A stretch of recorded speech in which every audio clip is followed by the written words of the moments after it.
जिंदगी की कीमत क्या है? नमस्कार दोस्तों। महात्मा बुद्ध की कहानी के माध्यम से आज हम और आप जानेंगे कि बुद्ध के नजरिए से हमारे जीवन का मूल्य क्या है। हम में से बहुत से लोग अपनी जिंदगी की कीमत नहीं समझते और ऐसी चीजों में अपनी जिंदगी बर्बाद कर देते हैं जिससे हमें ही नुकसान होता है। कुछ लोग शराब के पीछे, कुछ लड़कियों के पीछे और कुछ पैसों के पीछे अपना पूरा जीवन बर्बाद कर देते हैं। आज की बुद्ध कथा के माध्यम से हमें और आपको पता चलेगा कि हमारा जीवन कितना अनमोल है और हमें अपना यह अनमोल जीवन कैसा जीना चाहिए। तो चलिए महात्मा बुद्ध की स्टोरी को स्टार्ट करते हैं। एक समय की बात है, गौतम बुद्ध अपने शिष्यों को जीवन से जुड़ी अच्छी और बुरी बातों का ज्ञान दे रहे थे। सभी शिष्य बड़े ध्यान से उनकी बात सुन रहे थे, बिल्कुल वैसे जैसे आप सुन रहे हैं।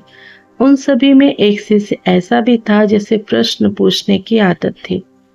वह उठकर गौतम बुद्ध के पास गया और उनसे बोला, आप हमें जीवन के बारे में जो कुछ भी सिखा रहे हैं उसका क्या फायदा? क्योंकि हम में से कई बच्चे तो यह भी नहीं जानते कि हमारे जीवन का मूल्य क्या है और यह जीवन कितना कीमती है हमारे लिए। पहले कृपया हमें बताएं, इस जीवन का मूल्य क्या है?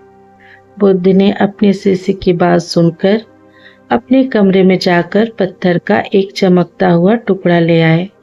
मैं तुम्हें इस जीवन का मूल्य तब बताऊंगा जब तुम इस पत्थर का सही मूल्य पता चलेगा, उन्होंने कहा और टुकड़ा अपने शिष्य को दे दिया। आप भी इस पत्थर के टुकड़े को किसी को नहीं बेचे। शिष्य गौतम बुद्ध की बात मानकर बाजार की ओर चले गए। उसने पहले बाजार में एक फल विक्रेता को देखा और उसे एक पत्थर दिखाकर पूछा, इस पत्थर के बदले तुम मुझे कितने फल दे सकते हो?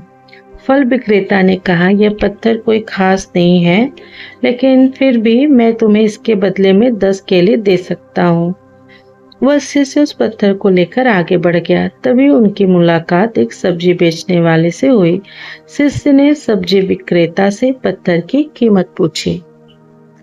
सब्जी विक्रेता ने बोला, इस पत्थर की कीमत के बदले मैं तुम्हें अधिक से अधिक सब्जियों से भरा एक थैला दे सकता हूँ। उन्हें पत्थर बेचना तो नहीं था, बस पता करना था। उस पत्थर को लेकर शिष्य अब उसके बाद एक सोने के व्यापारी के पास गया। पत्थर के उस टुकड़े की चमक देखते ही सुनार ने उसकी कीमत 100 सोने के सिक्के लगा दी। जब शिष्य ने टुकड़ा बेचने से इनकार कर दिया तो सुनार बदले में 200 सोने के सिक्के देने पर सहमत हो गया, लेकिन शिष्य ने वह पत्थर नहीं बेचा। इसके बाद शिष्य एक हीरे के व्यापारी के पास गया और पत्थर का टुकड़ा उसके सामने रख दिया। जैसे ही हीरे के व्यापारी ने उस पत्थर को देखा, उसने एक साफ कपड़ा बिछाया, उस पर पत्थर रखा, फिर उसकी परिक्रमा की और हाथ जोड़कर पत्थर को कपड़े में लपेटते हुए कहा, तुम जिसे साधारण समझ रहे हो उसकी कीमत पूछ रहे हो। पत्थर दरअसल यह एक बहुमूल्य माणिक है। ऐसा माणिक हर किसी को नहीं मिलता। अगर मैं अपना सब कुछ बेच भी दूं तो भी मैं उसकी कीमत नहीं चुका सकता। उस व्यापारी की बातें सुनकर शिष्य आश्चर्यचकित रह गया। वह भागता हुआ सीधा बुद्ध के पास आया और बाजार में जो भी हुआ था सब कुछ महात्मा बुद्ध को विस्तार से बताया। उसकी आश्चर्यचकित बातें सुनकर गौतम बुद्ध बोले, तुम्हारे प्रश्न का उत्तर इस माणिक के मूल्य में ही छिपा है। हमारा जीवन भी एक माणिक है, माणिक की तरह यह भी अनमोल है, लेकिन हम इस बात को हमेशा नजरअंदाज कर देते हैं और अपने जीवन की कीमत नहीं समझते हैं। हम दूसरों को देखकर और उनके जैसा जीने की कोशिश करके अपने जीवन का मूल्य कम कर देते हैं।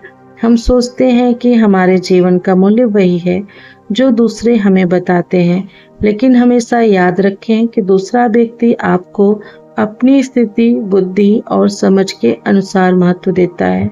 जीवन केवल एक बार मिलता है, इसलिए इसे बर्बाद मत करो। अपने जीवन को उतना ही मूल्यवान समझें जितना आप अपने बैंक में मौजूद पैसों को मानते हैं। आज के समय में लोग प्यार, पैसा और दिखावा जैसी चीजों को अपनी जान से भी ज्यादा कीमती मानते हैं। लोग प्यार की वजह से आत्महत्या तक कर लेते हैं। पैसों के नाम पर वो ऐसे काम करने लगते हैं जिससे उनकी जिंदगी बर्बाद हो जाती है। नाम कमाने के नाम पर वो गलत काम करने लगते हैं। हमेशा याद रखें कि दिखावा करना जरूरी नहीं है। प्यार दोबारा पाया जा सकता है, पैसा दोबारा कमाया जा सकता है, लेकिन जिंदगी दोबारा नहीं पाई जा सकती। इसलिए अपना अनमोल जीवन अच्छे से जिएं, हर सेकंड का आनंद लें। कभी यह मत सोचो कि तुम इस दुनिया में किसी के काम नहीं हो, किसी के काम नहीं आए हो। यह कभी मत सोचो कि तुम्हारा जीवन निरर्थक है। तुम्हारे होने या ना होने से कोई फर्क नहीं पड़ता। जब भी अपने आपके मन में ऐसे नकारात्मक विचार आए तो बस खुद को याद दिलाएं कि जीवन एक रत्न है और यह अमूल्य है। तो उम्मीद करती हूँ कि आपको महात्मा बुद्ध की ये कहानी अच्छी लगी होगी। तो फिर मिलती हूँ आप लोगों से नेक्स्ट वीडियो में उनकी ऐसे ही किसी मोटिवेशनल स्टोरीज के साथ। तब तक स्टोरी सुनने के लिए आप लोगों का बहुत बहुत धन्यवाद।